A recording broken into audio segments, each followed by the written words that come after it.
KG அசோக்னு ஒரு அண்ணா ஒருத்தர் இருக்கார். அவர் எனக்கு ஃபோன் பண்ணி இந்த மாதிரி ஒரு படம் இருக்குது குட்டின்னு, சில பேர் புதுசாக சில பேர் சேர்ந்து எடுத்துருக்கிற படம், அதை கொஞ்சம் பாரு, அதுக்கு ஏதாவது சப்போர்ட் பண்ணு அப்படின்னாரு. பொதுவாக இந்த மாதிரியான விஷயங்கள் வரும்போது நம்ம சப்போர்ட் பண்ணுறது பண்ணல அப்படிங்கிறதெல்லாம் தாண்டி அந்த கண்டென்ட் தான் ரொம்ப முக்கியம். அந்த மாதிரி நிறைய படத்துக்கு நம்ம போகிறோம், சம்பிரதாயத்துக்கு சப்போர்ட் பண்ணுறதுக்காக 2 வார்த்தைகள் பேசுவோம். சில படங்கள் வந்து கண்டிப்பாக நம்ம பேசியே ஆகணும் அப்படிங்கிற விஷயத்தை வந்து நமக்கு உருவாக்கும். இந்த படம் வந்து அப்படி 2வது வகை. அந்த படத்தை பார்த்த உடனே இதுக்கு சப்போர்ட் பண்ணுறது நம்முடைய தார்மீக கடமை அப்படின்னு நான் உணர வைத்த ஒரு படம் குட்டை. ஜி நாகராஜனுடைய ஒரு சிறுகதையை படித்த மாதிரி, வைக்கம் பஷீருடைய அந்த உலகத்துக்குள்ளே போயிட்டு வந்த மாதிரி ஒரு உணர்வை வந்து இந்த படம் கொடுத்துச்சு. கார்த்திக் நேத்தா சொன்னது மாதிரி இந்த படம் வந்து பாலாஜி சொன்ன மாதிரி குடியை குளோரிஃபை பண்ணுற படம் இல்லை. அந்த குடிக்கான காரணத்தை ஒரு சமூகம் எப்படி உருவாக்குது அப்படிங்கிறத பற்றி பேசுகிற படம். கார்த்திக் நேத்தா அளவுக்கு இல்லைனாலும் அதில் ஒரு கால்வாசி அட்ராசிட்டிகளை நானும் பண்ணால் தான். அந்த காலகட்டங்கள், நான் இப்போது குடியை விட்டு 10 வருடங்களுக்கு மேலே ஆயிடுச்சு. குடித்து கொண்டு இருந்த காலகட்டத்தில் இன்னைக்கு நான் யோசிச்சு பார்த்தா ரொம்ப ஆச்சரியமாக இருக்கு. விஜய் மல்லையாவுடைய ஒரு 4 மணி நேர போட்காஸ்ட்டை பார்த்துட்டு நான் குடிக்காமல் இருக்கேன் இன்னைக்கு. அப்போ எவ்வளோ பெரிய மன உறுதியை வந்து நான் அடைஞ்சிருக்கேன் அப்படிங்கிறத நினைக்கும் போது எனக்கு ரொம்ப ஆச்சரியமாக இருக்குது. ஏன்னா ஒரு நாள் வந்து நம்முடைய வேலைகளை தவிர்த்துட்டு, நம்முடைய செயல்களை தவிர்த்துட்டு, நம்ம யூடியூப்லையும் ஊடகங்களையும் பயணம் பண்ணிட்டு அன்றைக்கு சாயங்காலம் குடிக்காமல் தூங்க முடியுமான்னு தெரியல. அப்படியான ஒரு சமூகத்தில் தான் நாம் வாழ்ந்துகிட்டு இருக்கோம். ஆனால் அதை தாண்டி ஏன் நான் இதை சொல்கிறேன்னா, நான் கடைசியாக குடித்த நாள் வந்து 2009 பிரபாகரன் இறந்ததாக தொடர்ந்து அந்த செய்தி வந்து கொண்டிருந்த அந்த நாள் தான் நான் கடைசியாக குடித்த நாள். அதுதான் என் வாழ்க்கையில் நான் அதிகமாக குடித்த நாள். அந்த இரவு வந்து அந்த பகலில் ஆரம்பித்து தொடர்ந்து தொலைக்காட்சிகள் அந்த செய்தி வந்துக்கிட்டே இருக்கு. ஒரு 30 வருடங்களுக்கு மேலான ஒரு மாபெரும் கனவு, ஒரு மாபெரும் போராட்டம் நம் கண்முன்னே வீழக்கூடிய, அதை பார்க்கக்கூடிய சக்தி வந்து உங்களைப் போலவே எனக்கும் இல்லை. அந்த நாள் வந்து அருள்லையிலும் நானும் சேர்ந்து மத்தியானத்துலேருந்து குடிச்சுக்கிட்டே இருக்கோம்.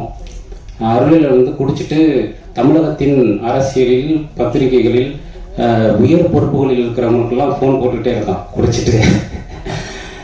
ஏதாவது வந்து இது உண்மையா, வேற ஏதாவது நடக்குதா, ஏதாவது நடந்துருமா அப்படிங்கிறதை தெரிந்து கொள்ளக்கூடிய சூழலில் அன்றைக்கு முழுவதும் அன்னைக்கு நாங்கள் குடிச்சிட்டு யார் யாரை சந்திச்சோங்கிறது ஞாபகமே இல்லை. சீமான் அண்ணனை சந்தித்தோம், அப்படி வந்து நிறைய பேரை சந்தித்தோம் அந்த இரவில்.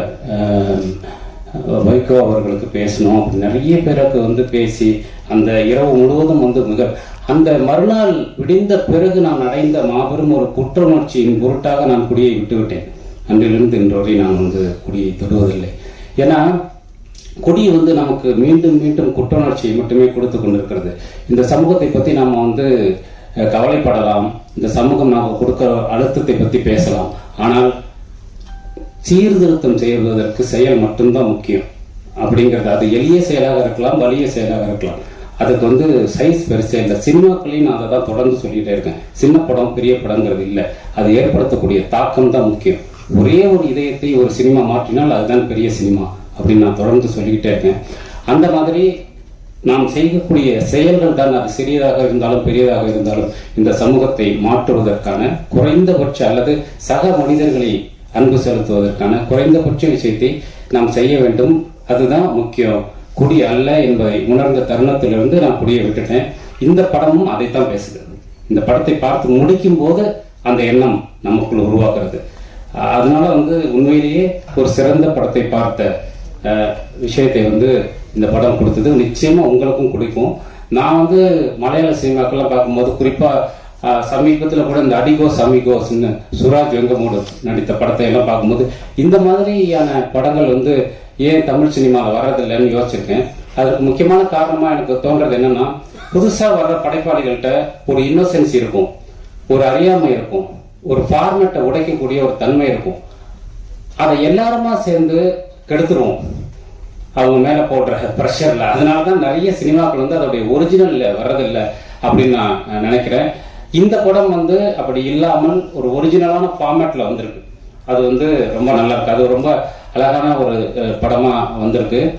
அப்புறம் நான் அந்த படம் பார்த்துட்டு ரொம்ப நல்லா இருக்கு படம், எனக்கு ரொம்ப பிடிச்சிருக்கு, அதனால நான் இந்த படத்தை பத்தி பேசுறேன், இந்த படத்தை நான் சப்போர்ட் பண்றேன்னு சொல்லும்போது பிருத்திவிராஜும் மைக்கேலும் வந்து தொடர்ந்து என்னை சந்திச்சுட்டே இருந்தாங்க. அந்த குரூவை பார்க்கும்போதே, அரவிந்தன் டைரக்டர், அந்த குரூவை பார்க்கும்போதே சில பேரை பார்க்கும்போது நமக்கு தெரியும் இவங்களுக்கு ஏதாவது நல்லது நடந்துடணுங்கிற தவிப்பை வந்து நமக்கு அவங்க உருவாக்குவாங்க.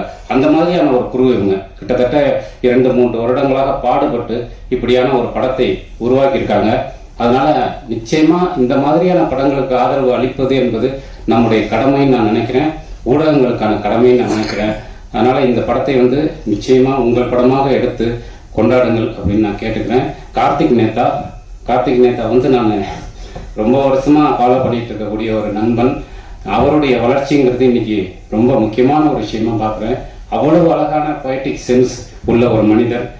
நான் முத்துக்குமார் அண்ணனுக்கு அப்புறம் அந்த இடத்த வந்து ஒரு அந்த இடத்தை தொடரக்கூடிய ஒரு மனிதனாக கார்த்திக் நேதா பார்க்குறேன். அவருடைய லைஃபோடைய ஒரு பீஸ் தான் இந்த படம். அதனால இந்த படத்தில் பங்கெடுத்த அத்தனை பேரும், இதன் படத்தில் நடித்த எல்லோருக்கும், இந்த படத்தில் பங்கு கொண்ட தொழில்நுட்ப கலைஞர்கள் எல்லாருக்கும், சார்லாம் சூப்பராக நடிச்சிருந்தார் ஜெயமுருகன் சார்லாம், அப்படி எல்லோருக்கும், ஜீவா தோழர் எல்லாருக்கும் வந்து ரொம்ப அற்புதமான ஒரு விஷயத்து. கோவிந்தன் சந்தோட மியூசிக்கு ரொம்ப சிறப்பாக இருந்தது. அவர் அந்த படத்துடைய ஆன்மானே சொல்லலாம், அவருடைய இசை, அந்த பாடலை. இந்த படம் வந்து நிச்சயமாக உங்களுக்கு ஒரு பெரிய தாக்கத்தை ஏற்படுத்தும். இந்த படம் சம்பந்தப்பட்ட அத்தனை பேருக்கும், இந்த படத்திற்கு சப்போர்ட் கொடுக்குற ட்ரீம் வாரியர்ஸ் அவர்களுக்கு, ஏன்னா அவங்க கை வைக்கிற ஒரு படம் வந்து என்னைக்குமே ஒரு சிறந்த படமாக இருக்கும். அது எல்லாம் சேர்ந்து இது மிகச்சிறந்த ஒரு வெற்றி படமாக அமைவதற்கு என்னுடைய வாழ்த்துக்களும் அன்பும். நன்றி.